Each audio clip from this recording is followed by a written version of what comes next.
Buen día, profe. Buen día. Buenos días, profe. Hola, buen día. Buen día, profe. Buen día.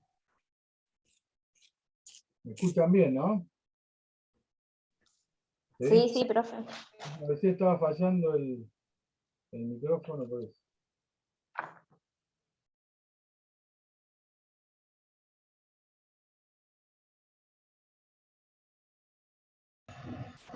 Hola, profe, buen día. Para...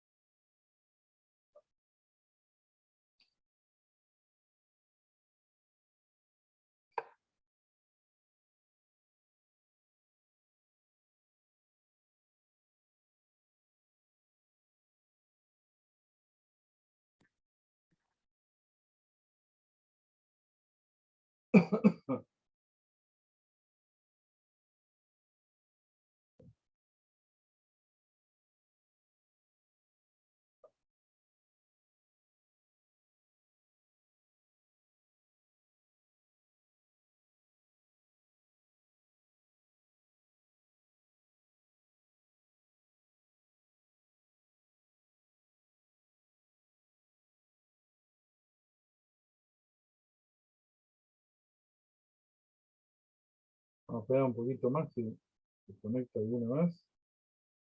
Y empezamos.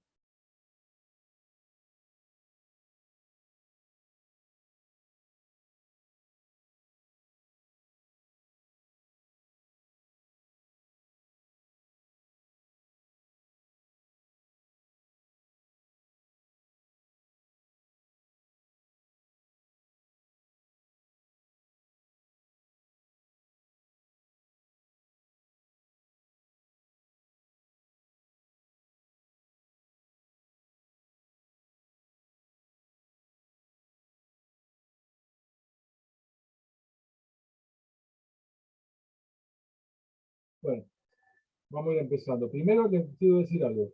Hoy vamos a hacer un Zoom solo. El segundo Zoom no lo vamos a hacer porque me surgió un tema que tengo que resolver, un trámite urgente, y no lo puedo postergar. Sí o sí lo tengo que hacer. Así que vamos a hacer el Zoom nada más. Después ya les ve, cuando terminemos la clase, les voy a decir a los que se vayan enganchando que el segundo Zoom no lo vamos a hacer. Bueno, entonces estábamos con el tema del trabajo. ¿Qué nos queda con el tema del trabajo? Siempre en las clases anteriores yo les hablé de esta dualidad entre la máquina y el hombre, ¿no? Máquina y hombre, máquina y hombre. La combinación de la máquina y el hombre es lo que realmente produce los medios de subsistencia. El hombre sin las herramientas es muy poco lo que puede hacer. Ahora, el hombre con las herramientas, que además es una paradoja, ¿no? Porque las herramientas las produce también él. Es el resultado de su ingenio. Es decir, él produce algo que al mismo tiempo lo ayuda a producir más cosas. En el caso de la máquina es un objeto que es mensurable. Es decir, es un objeto que se puede mensurar, que se puede medir, y por lo tanto es racionalizable. Si la máquina es completamente racionalizable. Es un objeto medible, mensurable. Y por lo tanto racionalizable. Buen día. Buen día. Buen día. Buen día. Profe, ¿cómo dijo Rasu? Profe, se me cortó. ¿Será que puede repetir? Sí. La máquina es un objeto medible, mensurable, de mensura, ¿no? Medible, mensurable. Y por lo tanto racionalizable. Si hay algo que es racionalizable es la máquina. ¿Por qué? Porque justamente lo que se puede hacer con la máquina es medir. Yo les dije antes que la sociedad moderna tiene una obsesión con la medición. Quiere medir todo. Todo tiene que estar sometido a una escala para ser medido. Y la máquina es formidable porque se presta muy bien a la medición. Es más, el hombre la hace con el objetivo de medirla. O sea, al medirla ya empiezan a aparecer conceptos como la eficiencia. La eficiencia es un concepto que está ligado a la medición. Yo puedo dosificar la cantidad de máquina que quiero. Puedo decir 4 unidades, 5 unidades, 6 unidades. ¿Está? Entonces me permite hacer una administración mucho más racional de la máquina.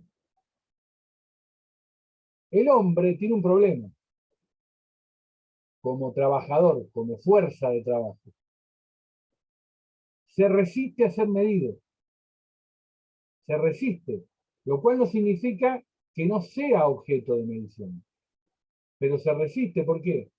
Porque el ser medible lo convierte en ¿qué? Un objeto, una cosa, ¿no? Hay una palabra muy cara a la teoría marxista que le llama la cosificación, ¿no? Es transformar a la fuerza de trabajo en una cosa. Y el humano no es cosa, es un humano. Eso no significa que no se lo mida. De hecho, cuando uno habla de jornadas de trabajo, turnos de trabajo en las empresas, de alguna manera, ¿de qué está hablando? Está hablando de que la fuerza de trabajo está sometida a una medición. La cantidad de horas de trabajo que uno puede desarrollar, la jornada laboral legal, de las 40 horas semanales, es una forma de medir. O los turnos de las fábricas, de las plantas.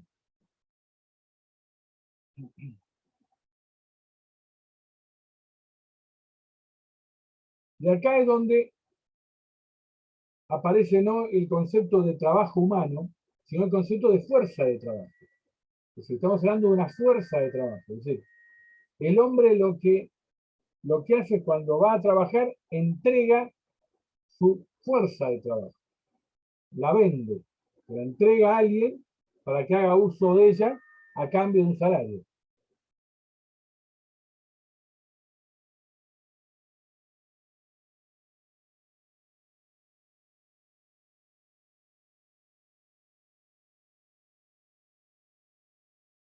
Por eso es que algunos pensadores de las ciencias sociales van a decir que las condiciones técnico-económicas en las cuales uno trabaja, las condiciones técnico-económicas en las cuales una persona trabaja, lo transforma al ser humano en un átomo sin voluntad. Es un átomo sin voluntad, no tiene voluntad. Toda su capacidad física y mental está ordenada en una secuencia que se llama rutina. Todo está rutinizado. Rutinizado.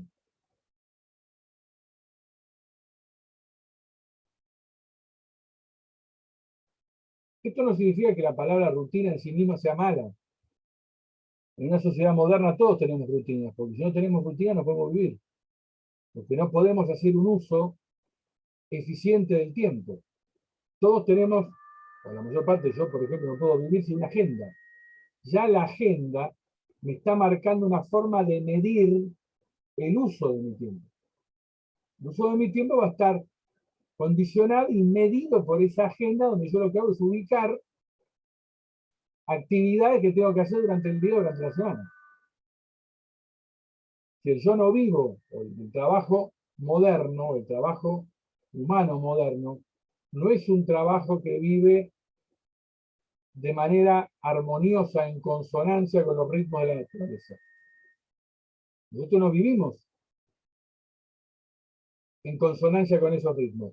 Vivimos ritmos que son artificiales, impuestos por la propia civilización. La cuestión más sencilla para ver el tema de la rutinización y de la imposición de ritmos artificiales sobre el trabajo, ¿qué es? Es ni más ni menos el tema de los horarios para descansar. Se establece que hay un horario de descanso que es de 8 horas, y generalmente es nocturno.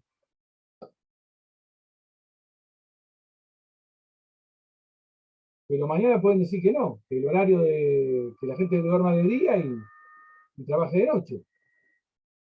Así como te dicen que podés trabajar de día y dormir de noche, te pueden decir que podés, obviamente, ¿no? Ahí de alguna manera la organización del trabajo siguió lo que se llama un ritmo biológico. O sea, se supone que ante la oscuridad la capacidad mental y física del individuo disminuye. Y ante la claridad, esa capacidad biológica se activa. En eso sí sigue un ritmo biológico. Es el único momento donde, cuando se decidió cómo debía ser el entorno, la forma artificial de trabajar en las grandes ciudades, se estableció que la noche era el momento donde uno tenía que descansar, que coincidía con que las actividades biológicas del humano se apagan, tienden a apagarse. Lo cual no significa que esa gente trabaje de noche. La gente trabaja de noche y duerme de día. No son los más, pero los hay. Con lo cual te marca que la artificialidad del entorno y de los ritmos artificiales de alguna manera se impone. Si hay que imponer la nocturnidad para trabajar, se impone. Entonces, ahora lo que tenemos que ver es cómo algunos grandes pensadores de las ciencias sociales, especialmente lo que llaman los padres de la sociología, vieron todo esto que yo les mencioné. ¿Cómo lo vieron ellos?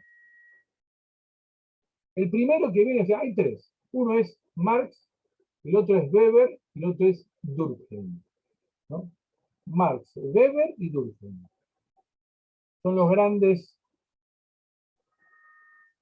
los padres fundadores de la sociología. El tercero, profe, ¿cómo es que no escuché? Durkheim, que es un francés. D-U-R-K-H-E-I-M. Durkheim. Gracias. En realidad tiene un apellido más bien alemán, ¿no? Pero es francés. Durkheim sería el apellido. Pero es francés. Ahora, no sé bien si es francés de... Nunca averigué si es francés de Alsacia, porque si es francés de Alsacia tiene un... Eso explica el apellido alemán, ¿no? La parte alemana de Francia. Ustedes saben que Francia tiene una parte que es bilingüe. Se habla alemán y se habla francés. De la parte de Alsacia, que está en la frontera con Alemania. Muchos franceses que tienen apellido germano generalmente provienen de Alsacia, son alsacianos. Bueno, vamos a ver el tema de Marx, ¿no? ¿Cómo lo ve Marx? Marx no ve un problema en la tecnología. Para él no hay un problema con la tecnología. Quizá porque está a mediados del siglo XIX, y en ese momento, a mediados del siglo XIX, está en el momento de apogeo de la modernidad, en el momento de apogeo de la revolución científica. Entonces, cuando uno está en esa situación histórica que le toca a Marx, que es mediados del siglo XIX, él no veía la tecnología como un problema. Al contrario, él veía la tecnología como una ayuda funcional, positiva sobre el trabajo humano. Lo iba a ayudar al hombre a ser mejor la tecnología. Así la veíamos. Y esta es una gran paradoja porque en la misma época de Marx surge ahí en Inglaterra el primer movimiento social antitecnológico. Surge el primer movimiento social antitecnológico. Se llamaban luditas. Se llamaban así, luditas. Porque eran seguidores de un tipo que se llamaba John Ludd. John Ludd. L-U-D. Y se hacían llamar luditas. ¿Qué hacían estos luditas? Como movimiento social antitecnológico. Como el telar mecánico reemplazaba la mano de obra por el telar mecánico, si la máquina reemplazaba tareas del hombre, los luditas hacían sabotajes contra los telares mecánicos. Es como si uno dijera a una actividad hoy que está siendo automatizada y uno ve que se va a quedar sin trabajo, empieza a sabotear y a romper toda esa tecnología que va contra su fuente de trabajo. Como si mañana dijera, no, los camiones se pueden manejar con inteligencia artificial y un sistema de GPS. Y es perfecto, no chocan nunca. ¿Qué hacen los camioneros? ¿Van a querer romper los camiones? Pueden querer romper los camiones porque se quedan sin trabajo. Esto le pasó a los ludistas. Por eso el ludismo es un antecesor de algunos grupos que hoy pululan en el margen, ¿no? En Occidente. Hay algunos grupos antitecnológicos, pero no llegan a constituirse como tales. Es decir, no son una amenaza al sistema. No, en Chile había un grupo que ponía bombas, pequeñas bombas en las paradas de colectivos, y se hacen llamar antitecnológicos tendientes a lo salvaje. Una cosa así se llama. Una cosa enloquecida, pero están. Es un grupo que la policía chilena lo está siguiendo, porque evidentemente una vez atentaron, pusieron una pequeña bomba en una parada de colectivo, y 2 personas terminaron con lesiones graves. Perdieron un ojo, perdieron 3 dedos de una mano. Es decir, no es algo menor. Es decir, es un grupo que ya está empezando a producir daño. Pero como está produciendo daño, de alguna manera los están siguiendo. Pero digamos que hoy no hay en Occidente un movimiento antitecnológico del carácter que tuvieron los ludistas en ese momento. Entonces, Marx no ve en la tecnología algo negativo, ve algo positivo, funcional a la sociedad. ¿Dónde ve el problema Marx del trabajo? Lo ve en otro lado Marx el problema. Marx dice, el trabajador no es dueño de los medios con los que produce. Es decir, el medio de producción, es decir, las herramientas con las cuales produce, las máquinas, no le pertenecen. No son de él. Como lo eran en las sociedades precapitalistas, donde él era el dueño de las herramientas. No solamente el dueño de la herramienta, sino que además, y ahora vamos a ver, se daban 3 cosas juntas en esa sociedad precapitalista.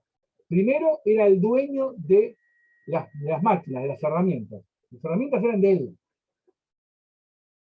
Y la otra cuestión que Marx marca también es el tema de que no es dueño del objeto que produce.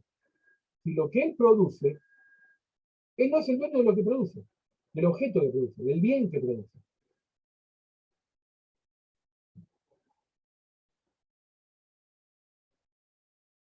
Y además ver regulada su vida de manera artificial, a través de la imposición de una jornada artificial de trabajo. Se le impone a él esa jornada. Con lo cual, ¿cuál es el concepto que alumbra Marx para explicar todo esto? El concepto de alienación. ¿No? El trabajo alienado, una palabra que es muy cara al marxismo. Trabajo alienado. Cuando ustedes le digan trabajo alienado, ustedes tienen que decir esto, tienen que decir, no es el dueño de las herramientas, de las máquinas con las que produce, no es el dueño de lo que produce, o sea, los objetos que produce, y además tiene una jornada de trabajo impuesta artificialmente. Con lo cual, estamos ante un sujeto, un trabajador alienado. Trabajo alienado. Ustedes ponen en Google trabajo alienado y van a ver que ahí explican lo que yo les estoy diciendo. ¿Qué es el trabajo alienado? Entonces, ¿cuál era el problema social que Marx veía? ¿Veía un problema tecnológico? No. Él lo que veía en ese momento era un problema de la forma de organización de la sociedad. O sea, Marx decía, para cambiar esta situación de alienación, hay que cambiar la forma de organizar la sociedad. Si uno organiza la sociedad de otra manera, cambia el lugar del hombre en la sociedad y además el lugar del hombre como un sujeto humano, desalienado. Fíjense cómo ha cambiado esto respecto del siglo XXI, ¿no? Por eso cuando yo, que me interesa el tema de la relación del hombre con la tecnología, lo abordo hoy desde el XXI, y yo no tengo más remedio que criticarlo a Marx. ¿Por qué? Porque Marx no me da la posibilidad no me dice que la tecnología puede ser negativa. Él siempre me va a decir que la tecnología es positiva. No lo culpo, es un hombre del siglo XIX. Yo estoy en el XXI, por lo tanto, al estar en el XXI, miro las cosas en otra perspectiva que él no tenía. Él creía que la tecnología era positiva. Hoy no. Hoy muchos están viendo que estamos llegando a un punto donde la tecnología puede no siempre ser positiva. No siempre ser positiva y puede llevar a ciertos rasgos deshumanizantes. Ciertos rasgos deshumanizantes. Vamos ahora a ver a Weber, Max Weber. Yo lo pongo siempre en orden cronológico, ¿no? Weber después de Marx. Weber ya es entrado el siglo XX, los primeros 30 años del siglo XX. Weber ya ve una sociedad completamente desarrollada, en términos modernos. No ve la sociedad de Marx de 1850. Es una sociedad capitalista tecnológica de la que ya han pasado 60 años, 70 años. Ya ve ese capitalismo altamente técnico, muy desarrollado.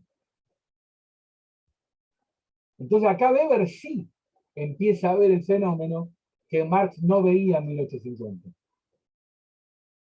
Que era este fenómeno de la racionalización de todos los aspectos de la vida del hombre.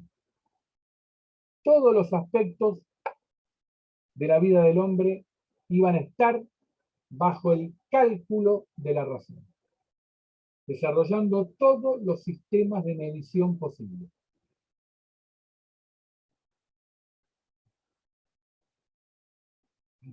Y ahí viene entonces la comparación con Marx. Porque Weber diría, ¿dónde está la alienación? ¿La alienación está en la forma de organizar la sociedad? ¿O está en la racionalización? ¿Qué es lo que le hace daño al hombre, al trabajo del hombre? ¿Está racionalizado o no ser dueño del objeto que produce y de los medios con lo que produce? Y Weber se va a inclinar mucho hacia el tema de la racionalización. Ahí Weber empieza a introducir lo que después ahora en el siglo XXI nosotros decimos, nosotros tomamos a Weber. En mi caso yo lo tomo a Weber. Weber para mí es una gran fuente para analizar los aspectos deshumanizantes de la tecnología. Porque es el primero que lo enuncia. Primero que enuncia el tema de la racionalización total del mundo moderno es Weber.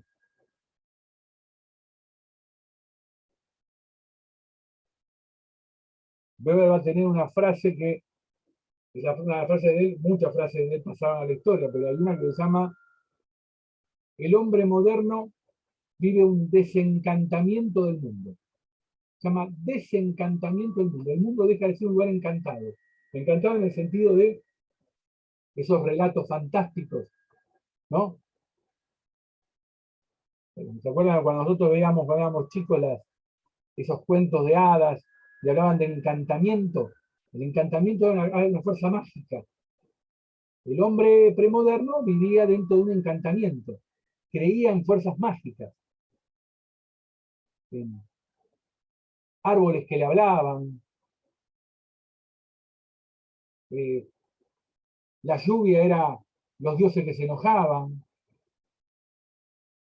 Las catástrofes naturales eran un castigo por la falta de los hombres. Por eso decía Weber, lo primero que hace un hombre antiguo, no el moderno, ¿qué es lo que hace cuando tiene una catástrofe o una calamidad? ¿Qué es lo primero que hace? Va al chamán y le pide al chamán, al sacerdote, por favor, hace algo, invoca palabras, gestos para que pare la sequía, para que pare la lluvia. Y si no puede, porque el chamán dice las palabras no son efectivas, la fuerza mágica no opera, no logro detener la lluvia, no logro detener la sequía, ¿qué es lo último que le pide este hombre premoderno mágico? Hay una cosa final que le pide, que casi todos los pueblos antiguos lo hacían. Una palabra nosotros la usamos todos los días en el lenguaje diario, como yo le decía antes, resignificada, pero con un origen en los viejos cultos premodernos. ¿Qué era lo que le pedía ese hombre una vez que el chamán, invocando gestos y palabras, ya no podía conjurar la calamidad y la catástrofe. Sacrificio. Un sacrificio. Para aplacar a Dios, a este Dios, hay que sacrificar algo. Había pueblos que sacrificaban humanos. Los pueblos primitivos de América, los aztecas y los mayas. En un gran altar, clavaban un cuchillo y sacaban el corazón, y después se bebían la sangre. Con eso aplacaban la ira del Dios. El hombre moderno, el hombre que trabaja todos los días, el hombre moderno no tiene eso, no tiene esa posibilidad. Por eso decía Weber, vive desencantado del mundo, no hay fuerza mágica. Entonces, cuando está angustiado, ¿qué hace? No le puede pedir al chamán que le resuelva el problema. ¿Qué va a hacer? ¿Un sacrificio? ¿Qué va a hacer? No, va a poner una tapa de asado arriba de una parrilla. No sabe qué hacer. No sabe qué hacer. Entonces, ¿a qué conduce esta racionalización? A toda una tipificación de enfermedades psiquiátricas o problemas de salud mental que el hombre moderno tiene. Entonces, ¿cuál es la fuerza mágica del hombre moderno? Diría un post-beberiano, como el caso mío. ¿Qué diría? ¿Cuál es la fuerza que reemplaza a la fuerza mágica? El psicofármaco. El psicofármaco reemplaza todo eso. Como no tiene respuesta, como está angustiado, y no tiene chamán, y no tiene fuerza mágica, no tiene invocación, no tiene gesto, obviamente, gente que va a la iglesia y reza. Ahí todavía la invocación del gesto y de la palabra, pero ya la iglesia no tiene el sacrificio. Si acaso está la Eucaristía, sí, lo puede tomar como un gesto sacrificial. Pero muchos, ¿qué es lo que hacen? La penitencia. La penitencia es una forma de, ¿no?, de autoflagelarse para decir, yo pago con mi culpa, por favor, quítame el castigo que tengo, porque yo, mira, hago una penitencia. El cristianismo está plagado de pecado, penitencia, por cometer una falta. Pero bueno, el hombre moderno, el hombre racionalizado beberiano, no encuentra una salida, entonces ¿qué hace? Al psicofármaco. Directamente. Por eso, las grandes sociedades nuestras, racionalizadas, como diría Weber, tienen tasas altas de suicidios, altas tasas de problemas de salud mental. Es decir, estamos en este mundo moderno, posmoderno, estas son las consecuencias que tenemos. O sea, salir del encantamiento fue bárbaro en un aspecto.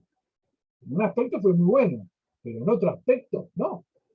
Lo dejó al hombre completamente desguarnecido, sin ningún tipo de defensa contra lo que llama la calamidad, la desgracia, la catástrofe, la guerra, la invasión, el genocidio. No tiene respuesta ante eso. La angustia.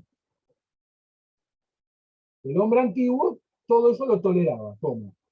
Como les dije antes, el chamán y el sacrificio. Esa era la solución que tenía el cerebro. Y con eso quedaba todo resuelto. Y vivía feliz, decía. Hoy no. ¿Está claro? Esto es Weber. Esto es Weber. La racionalización del mundo. Weber, cuando uno dice, ¿y Weber qué? Weber tiene un tomo ahí por ahí, si se ve de espaldas, ahí en un costadito de acá van a ver un tomo grande. Ahí está Economía y Sociedad. Ese monumental libro de Max Weber de miles de páginas, donde él condensa prácticamente toda su obra. Y todo este tema de las racionalizaciones, que es la obsesión de él, ¿no? Él lo llamaba desencantamiento del mundo y también usaba una frase común que se llamaba jaula de hierro, la racionalización. El hombre está metido en una jaula de hierro, no puede salir. Obviamente, ¿no? Vimos a Freud antes. Freud está muy en línea con lo de Weber también.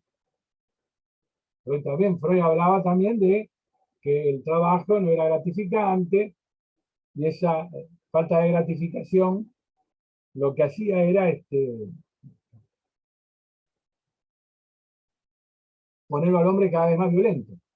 Y como no puede expulsar el placer, no puede lograr el placer, al no lograr el placer y gratificarlo y postergarlo de manera permanente, todos esos impulsos que están para el placer se transforman en impulsos de destrucción, en impulsos violentos. O sea, el ser humano moderno se vuelve violento. Al no poder canalizar de una manera placentera todos esos impulsos biológicos que están preparados para el placer. El cuerpo entero está preparado para el placer. Entonces, Marx, Weber, uno alienación, el otro racionalización. El tercero, Durkheim. Vamos a ver qué dice Durkheim. Durkheim tampoco ve nada malo en la tecnología. Al contrario, Durkheim ve la tecnología como Marx, algo positivo. No es algo malo en sí mismo. No es malo.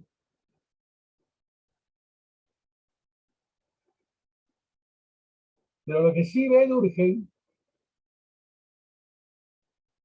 es que el tema de los entornos artificiales, de la fábrica, de las grandes ciudades, crea conflicto. Crea conflicto. Entonces, al crear conflicto, de alguna manera la sociedad tiene que crear alguna manera de resolver ese conflicto. El conflicto está, no se puede evitar. Por eso es que Durkheim va a ser el gran defensor de lo que se llaman las asociaciones profesionales. Un lugar donde el trabajo y el capital puedan confluir y llegar a arreglos consensuados. Fíjense que acá Durkheim se separa de los dos. Durkheim no ve la tecnología como algo malo, cosa que Weber sí, ahí coincide con Marx. Pero mientras Marx ve el problema en la forma de organización social, Durkheim no ve un problema en la forma de organización social. Entonces, Durkheim no ve un problema con la tecnología y no ve un problema con la forma de organización social. En tal caso, lo que ve es un problema de arreglo o de acuerdo, de negociación entre las dos partes. Entonces se crea una asociación profesional que resuelve el conflicto entre ambas partes.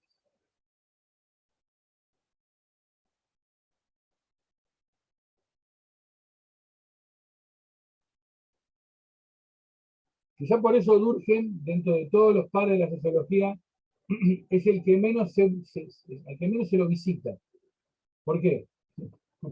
Porque en realidad él no cuestionó nada. O sea, no hay un problema tecnológico y no hay un problema de organización social. Simplemente hay un pequeño problema, un problema de conflicto por dos partes que tienen visiones diferentes y lo que tienen que hacer es sentarse a consensuar las diferentes. Digamos, lo que Durkheim veía en gran medida son muchas de las instituciones que están hoy ligadas al mercado de trabajo. Por ejemplo, hay una institución que Durkheim veía que hoy es moneda corriente, que es la paritaria. La paritaria es una forma de consensuar entre trabajadores y empresarios las condiciones de trabajo y las condiciones salariales. Es decir, no dice que el conflicto no existe. Dice que se puede llegar a una solución del conflicto negociando entre las partes. Obviamente, Durkheim, el sindicato que Durkheim veía, o la asociación profesional, no es la asociación profesional que tenemos hoy. Hoy tenemos sindicatos por un lado que agrupan a los trabajadores y tenemos gremios empresarios. Entonces, negocia el gremio empresario metalúrgico, es decir, ADINRA, con la UOM. Entonces, se negocian condiciones de trabajo y salario. Y después a todas las empresas metalúrgicas de la Argentina se aplica, con independencia de la situación particular de cada una, la paritaria acordada entre la UOM y ADINRA. O los sindicatos educativos y el Estado y los privados, que son los que emplean a los docentes. No es que cada escuela negocia su propia condición de trabajo y su propia condición salarial. No, hay un acuerdo paritario por sector. ¿Tá? El sindicato que veía Durkheim era un sindicato combinado, es decir, dentro de una misma asociación profesional tenía que haber trabajadores y empresarios, todos juntos dentro de la misma asociación profesional. Alguien dirá, bueno, pero eso es corporativismo. Sí, Durkheim veía la solución en una solución que se llama corporativista. Una solución corporativista. Uno de los que implementó este tipo de asociación profesional fue la España de Franco. En la España de Franco se los llamaba sindicatos verticales. Los sindicatos verticales convivían empresarios con trabajadores. No había dos asociaciones profesionales separadas. Era una sola, que se lo llamaba sindicato vertical. El modelo de Durkheim está ahí, en el sindicato vertical de la España de Franco.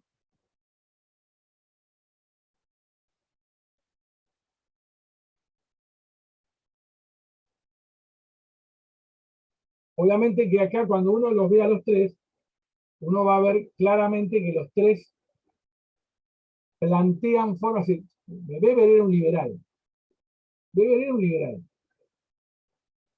Marx creó él mismo su corriente. ¿Sí? Marx era marxista. Era su propia corriente. Y Durkheim, de alguna manera, giró hacia una forma de corporativismo. Es decir, que la representación en la sociedad no estaba dada por los individuos, como se da en nuestras sociedades. Nosotros, el sistema de representación que tenemos en nuestras sociedades es individual. Por eso vamos a votar nosotros. En el corporativismo, la representación de la gente no es individual, es por corporación. Es decir, nosotros votamos a nuestros dirigentes sindicales o empresariales. Y después se crea un congreso, un parlamento, donde esas corporaciones van a estar representadas. Entonces la representación en una cámara legislativa no es por partidos políticos e individuales, es por corporaciones. ¿Tá? Eso es lo que se llama corporativismo, que es el que tiende Durkheim. El corporativismo es un pensamiento que está muy ligado a un sector de la Iglesia, ¿no? La Iglesia siempre defendió formas corporativistas de representación. Es decir, Durkheim estaría vinculado a una cierta forma de conservadurismo social, completamente diferente a las formas que pretendía Weber y que pretendía Marx.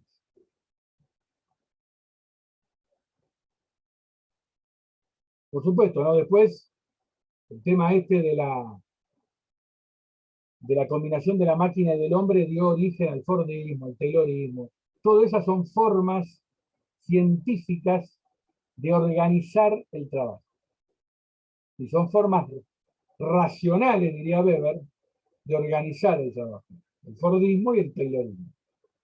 Dos formas ultra racionales de decir, bueno, esto vamos a ordenarlo y lo vamos a someter a un cálculo. Qué bien beberiano. Ahora vamos hacia un mundo post-beberiano. ¿Por qué? Porque ahora ya el tema de las mediciones en el mundo posmoderno ya está medio, no está tan en boga. Bueno, estamos terminando para los que se engancharon después, no va a haber segundo Zoom, ¿está? Disculpen, en algún momento haré 3 Zoom en vez de para recuperar pero tengo un inconveniente con el automóvil que no lo encuentro, se lo llevó la grúa y no está en ningún lado.